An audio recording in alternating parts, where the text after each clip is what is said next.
জানো মাধবী, একবার আমার দোরও বসন্ত করা নেড়েছিল। দোর খুলতেই দেখি দাঁড়িয়ে আছে সেই আমার যৌবনের প্রথম বসন্ত, যার উথাল পাতার ঢেউয়ে খেই হারিয়ে একসময় দেবদাস হতে চেয়েছিলাম।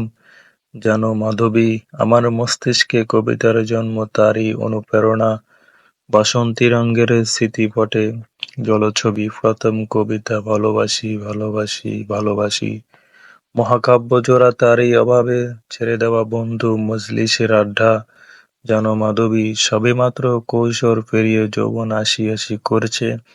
15-20 বয়সী বন্ধুরা যখন নিকোটিন ফুরানোয় ব্যস্ত, তখন আমি এক ভুল বসন্তের প্রেমে তুখোড় নেশায় আসক্ত। তারপর বহু বসন্ত করা নেড়েছিল, কিন্তু আমি সেই ভুল বসন্ত আর ভুলিনি। তার বাঁকা চোখের উন্মত্ত চাহনি এখনো হৃদয় কাঁপায় কৃষ্ণচূড়ার। জানো মাধবী, আজকাল বসন্ত এলে ভয় হয়, সে কবেই পেরিয়ে গেছে বয়স কুড়ি। এখনো পলাশ বনে চঞ্চল হরিণী, সে আমার প্রথম প্রেম, যৌবনে উন্মুক্ত নাবিকের মূল বসন্ত।